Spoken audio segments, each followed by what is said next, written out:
Hello. Sorry for the white balance on my prior video. I looked like a Smurf, obviously. I forgot that I was adjusting white balance for an experiment, and I forgot to reset it. Totally my fault. Everybody makes mistakes. Well, I've only had the XPRO2 now for a few hours. I've been busting my hump doing lots of stuff with the XPRO2. I'm actually infinitely more happy with the unit than I thought. I mean, yeah, it does have a much smaller viewfinder than the XT1, but even though I wear glasses, it's actually been a pure pleasure to use. But anyway, this video is specifically about, I did this test at low light, so I had no light interference from sunlight. I did this test late in the evening here. You can download, check the links below for downloading the untouched RAW files. That is uncompressed. They're 50 megabytes, and these XT1s are 33 megabytes.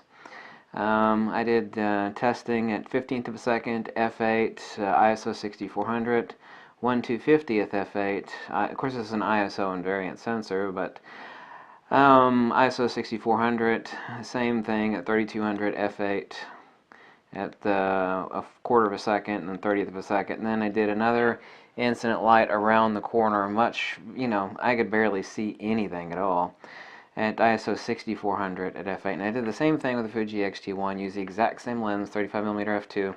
So if those of you that don't want to look at the Fuji RAW files or can't, since that's obviously a lot to mess with, check the other link below at the Flickr page, and I've got a couple shots.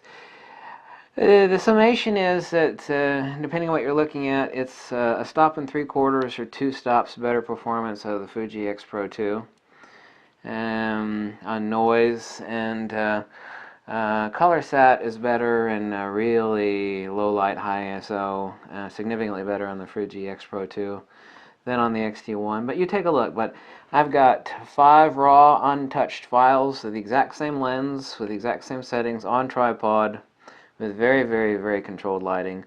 5 with the XPRO2 and 5 with the XT1. Exact same position, exact same lens, exact same exposure, same everything.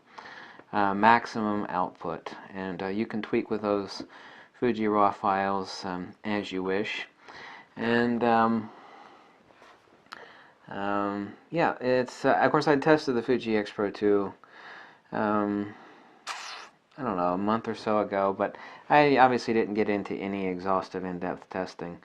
The speed is incredible, but I'm going to talk about some of the ergos in another video. But check those out, and like I said, it's between a stop and 3/4, 2-stop better performance on the X-PRO2. And certainly a whole lot faster, of course. But there are a lot of other pluses. But, as a rangefinder, it's not the XT1, which has a different form factor. It's like, well, yeah, I'm used to it. But I'll discuss that in the next video. So check the links below, and you can tweak with those. Or if you don't want to tweak with them, just take a look at the test shots I uploaded on Flickr. And that's also the link below. You can look at 2 different shots side by side, the XT1, XPRO2, and another set. And that'll give you a really good idea, if you don't have the time to mess with the RAW files. Okay? Thanks for watching, and I'll catch you later. Like this video and drop me a buck or 2. Tell me to jump off a cliff. Whatever makes you happy. Catch you later. Bye.